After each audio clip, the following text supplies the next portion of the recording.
Hello everybody, this is Marcus Toole and I am in my orchard in front of my Tennessee pear tree, and I am about to prune the tree. This is a tree that's fairly neglected in my orchard, so it's a little bit of a different pruning situation than the one that I showed with the southern Bartlett. Another thing about this tree is that I am going to collect some scion wood from it, and I'll show you how to do that. But before I get started on the pruning project, one of the things I want to show you is that, and I didn't point it out in the southern Bartlett tree, but it's true in this tree, and that you'll notice that there are some old socks. There's actually two of them in this tree. There's an old sock right here that I'm pointing to, and there's another one down here. And you might be wondering why there are old socks in my pear tree. And the answer is because one of the ways to protect fruit from critters is to put garlic powder in an old sock. And what it does is, I don't know that it's so much a repellent as it keeps the critters from smelling the pears and gives them a chance to ripen before the critters get to them. It's an effective method on squirrels as long as the squirrel can't get to the tree from above anyway. But if the squirrels can get to the tree from above, then you're done. You're going to have a really hard time keeping squirrels out of it. In fact, one of the big things I want to accomplish with this tree is that it's getting tall enough where squirrels, if they really want to, can go back and forth between it and a big pecan tree that's nearby. And I'm going to make sure that by the time I'm done pruning today, they won't be able to do that. So I have everything I need to make that happen. Okay, so the first thing I'm going to do with this pear tree is, there is a great big branch in this pear tree that I never should have allowed to grow in the first place. It started out as a water sprout way down here at the bottom of the tree, and then went out and become like an alternative trunk. The problem is that the angle with the regular trunk is such that it in the end will create a weak union with the tree and is at risk of splitting. And I don't want it to split. I don't want my pear tree to split. So I'm gonna make, it's so big, I'm gonna make two cuts. One that's kind of closer to the head height, and the other one at the base. I'm gonna completely remove this branch.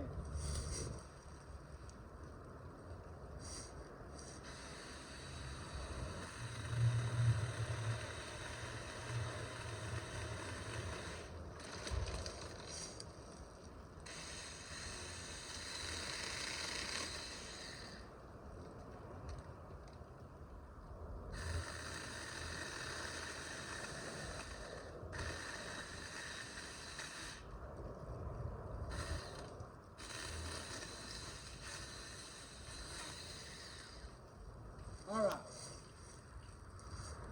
So we got that the top one out. We pull this out.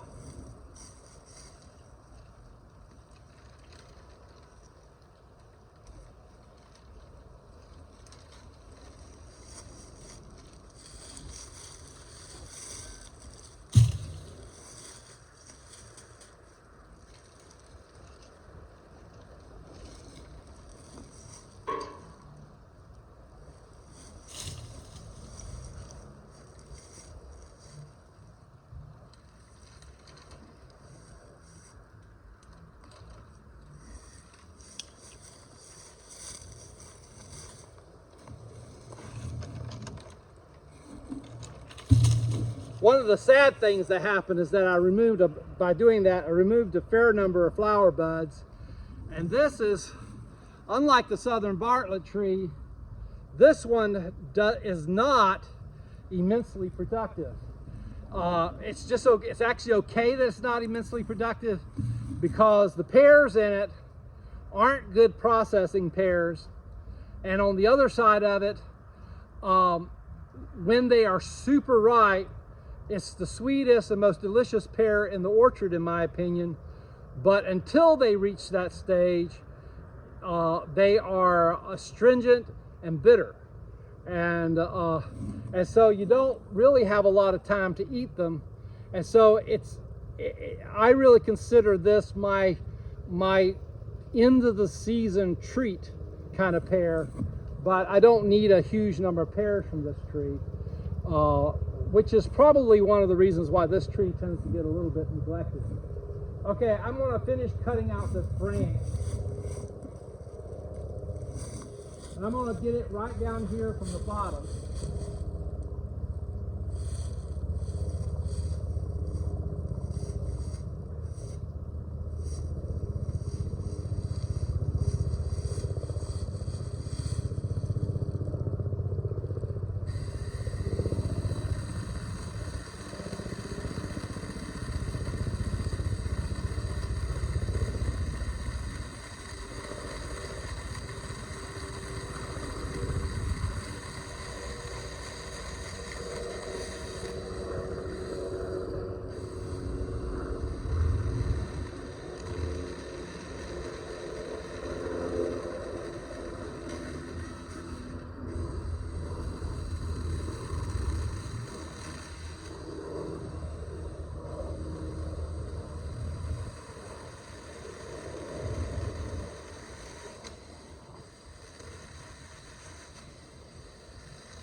All right, I'm going to need a loppers for this. Were you able to see what I was doing? I'm not sure if you were or not.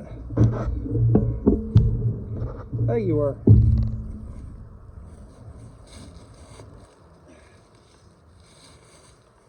Dip your lobsters in the bleach water before going to a new tree.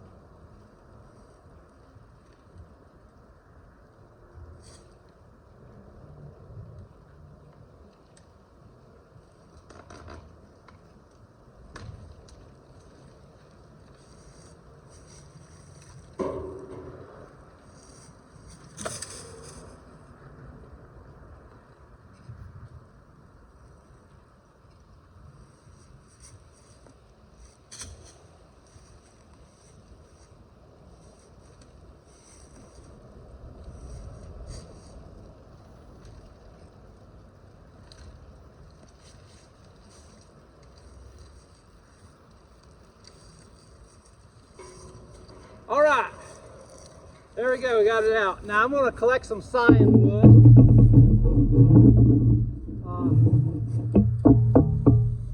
Let me get this chair where you can see what I'm doing.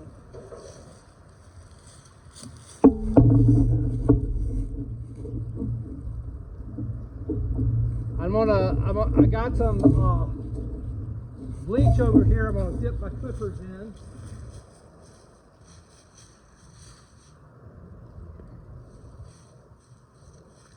Now the reason I'm going to use the wood from this branch is because it was a nice, young, vigorous growing branch, the whole thing, and there's no sign of old fire blight in it anywhere. So so this is a good one to take it from.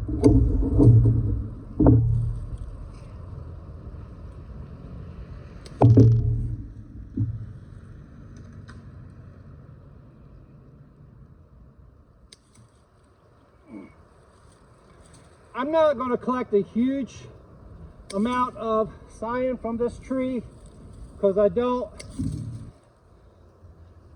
think I'll get a huge number of takers for it.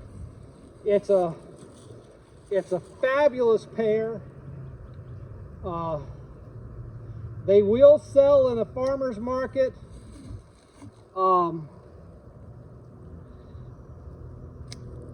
If you let the people taste the pear,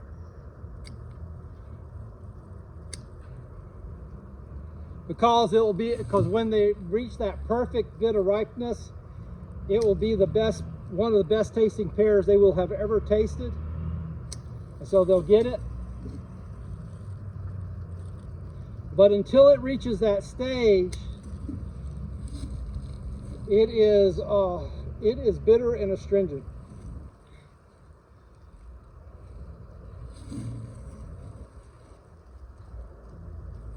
Let me get another branch.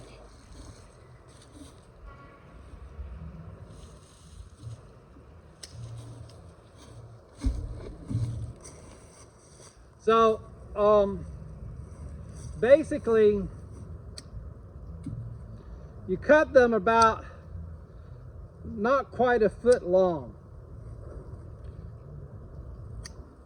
And that would allow someone to get 2 or 3 grafts out of them.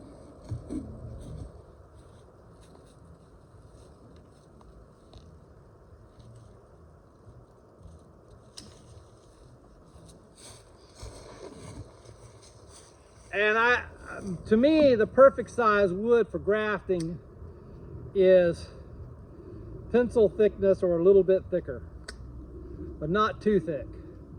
When it's too thick, the issue is it's hard to get good contact with the scion and the rootstock.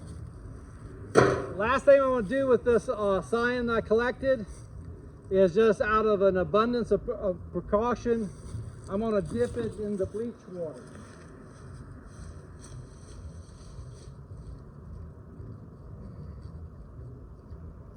And that doesn't, I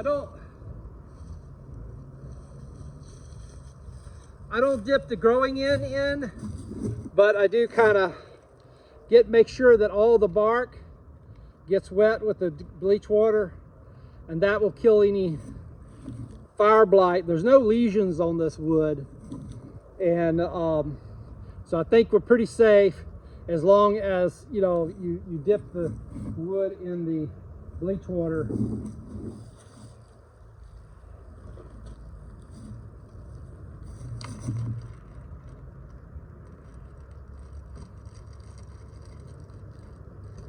There are no, as far as I can tell, recent fire blight lesions in this tree, but there are some really old ones, and so we're just taking abundance of caution with that. And Tennessee is so resistant to fire blight. I don't think fire blight will ever really take off on a Tennessee pear. Maybe it will. I mean, some strains are way stronger than others. But if you get a recent lesion in an orchard with susceptible trees, then it might spread to the susceptible trees.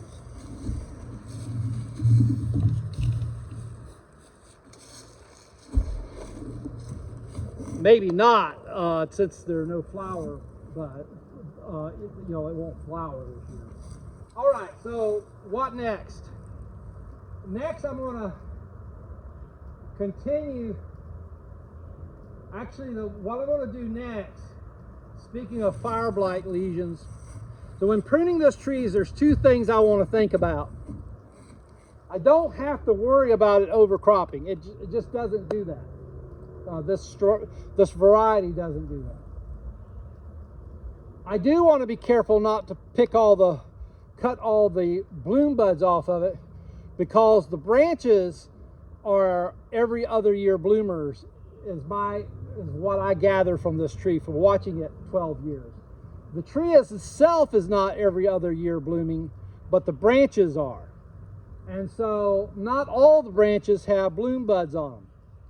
And so I want to be sure and not cut all the bloom buds out. Now I have that cut on that bottom branch there. I'm going to need to clean up with the chainsaw, but I won't do it now. I'll do it after we're done.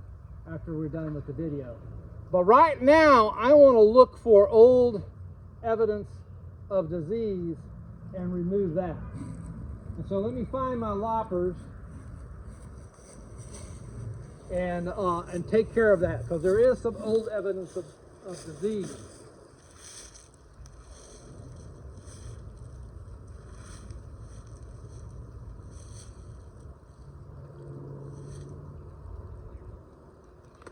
One of the worst is this branch right here.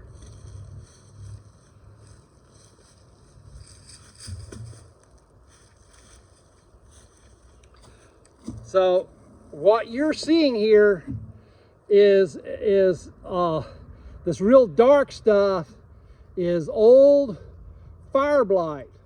Now, Tennessee is so resistant that it didn't even kill the branch. And this is from 2 years ago. And it didn't even kill the branch. And I don't think there's any active disease in this branch, but I don't want to take in fact, under the diseased tissue, it looks like it's actually growing. So, but you don't want this to stay in the tree if you can help it. All right, let's look for more.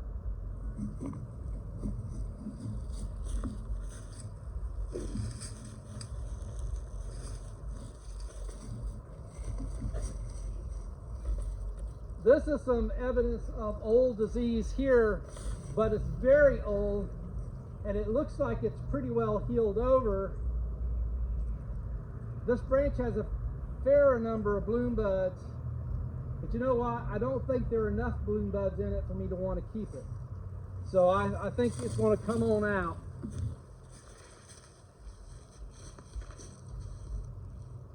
Yeah, it's going to come on out.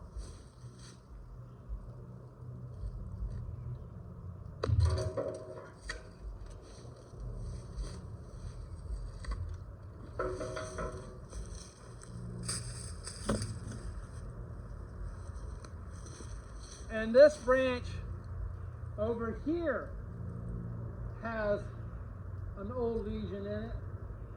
Sadly, it's full of bloom buds as well.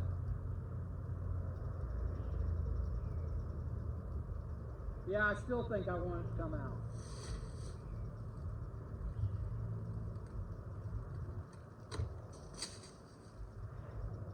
This branch looks okay, and while it doesn't have a huge number of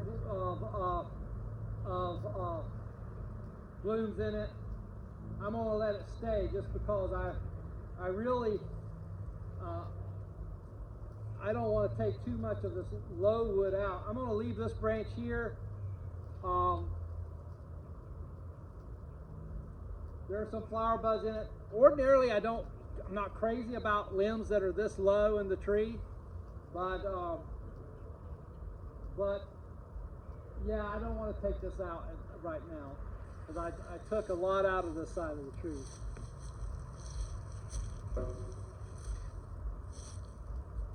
This branch looks pretty good overall.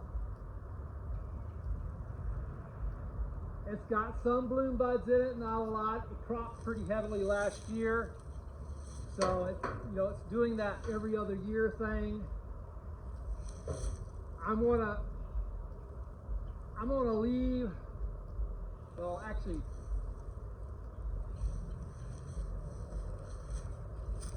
let me get to where I can see it from a different angle. So I want to leave that. I don't think a squirrel can get to it, so I think I'm going to leave that one.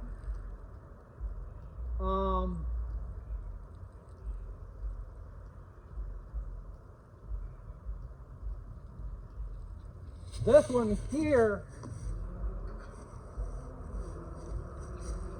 I think is limber enough. I think I can bend it and prune the top out of it. It wants to get too tall. But I think, but it's still in a good spot. So I'm gonna do that.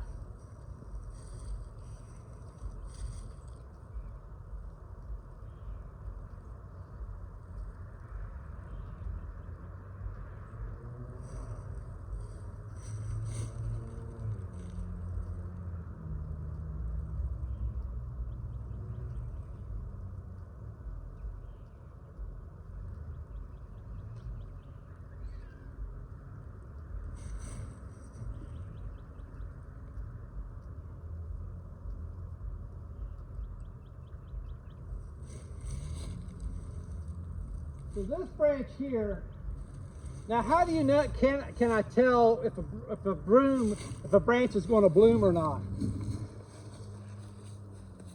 Let me get a branch where I can tell that from.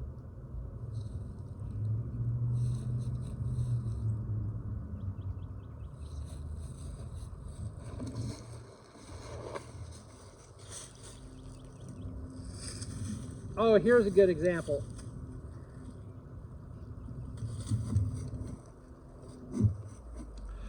So with this branch here, the fat little twigs like this one, or where you see kind of a fat, where the bud is fatter than the twig, that's going to be a bloom bud.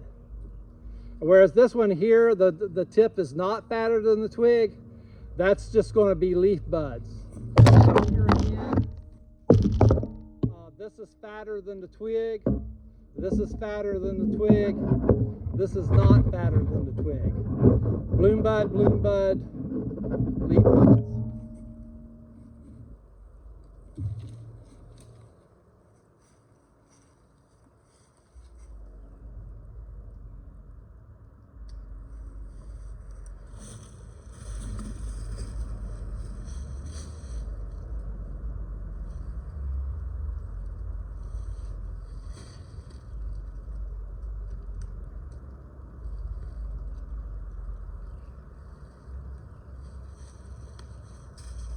To give you some directional of the tree, this is north, this way, south, east, west. The tree gets most of its shade from the north and east.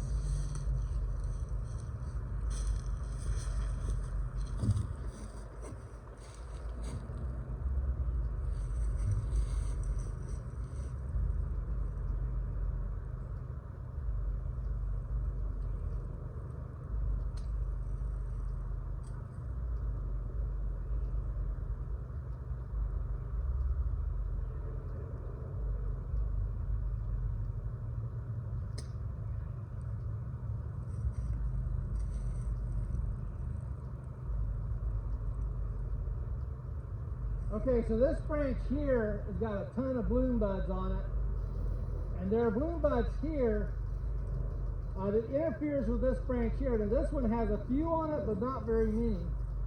And ordinarily, I'm just really conscious of bloom buds I'm cutting off, but I don't want one branch overlapping another. So I'm going to put this one back right there. Some overlapping is just impossible to prevent without severely butchering the tree.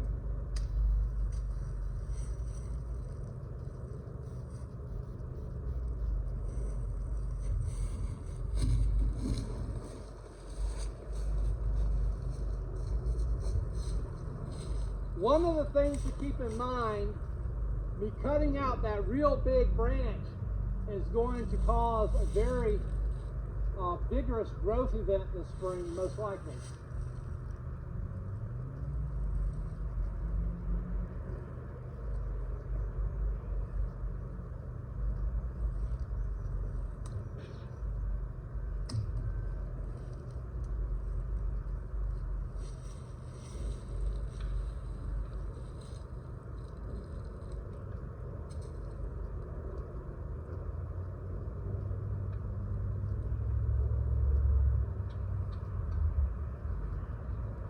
All right. There are some things I want to do in the top of this tree, and I do have a ladder nearby, I think, too.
All right, let me get my loppers.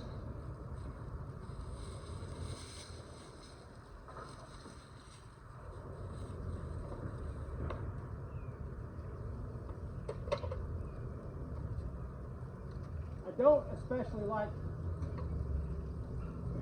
ladders. I'll tell you that right now.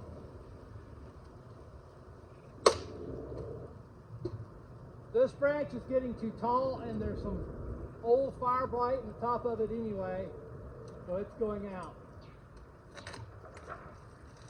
This branch broke with the weight of fruit this year, and so that little bad junction needs to come out.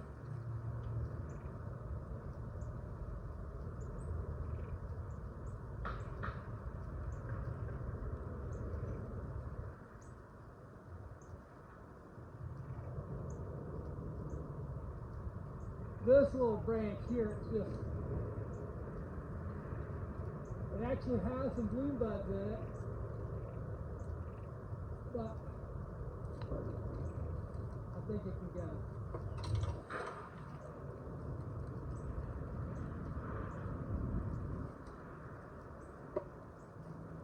All right. That's all I want to do up here.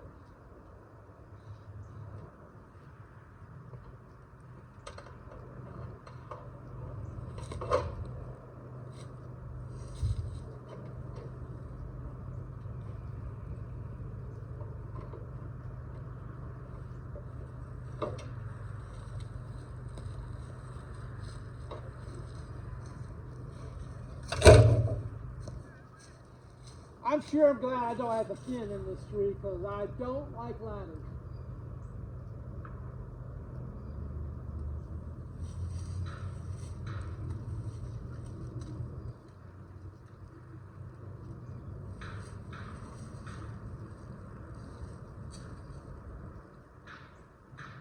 This branch is just too long, it's interfering with the huckleberry bush. And the same is true with this one.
I want to show you what I did there.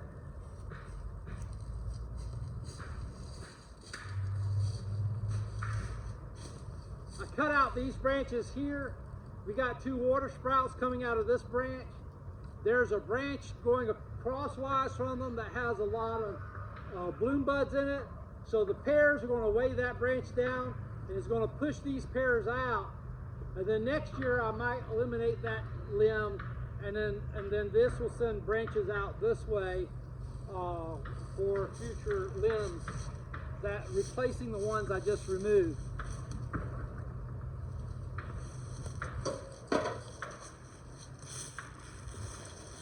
I think that's all the pruning I want to do on that tree.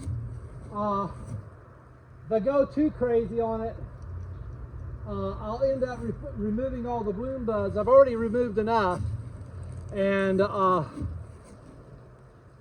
think this tree will produce, just, you know, if it doesn't get yacked by a late frost, and it's a late bloomer anyway, so it shouldn't. I think we'll get a good crop of pears on this tree this coming year. So anyhow, that's how you prune a neglected Tennessee pear tree. I'm gonna clean up that little branch down there. Other than that, talk to you later. God bless.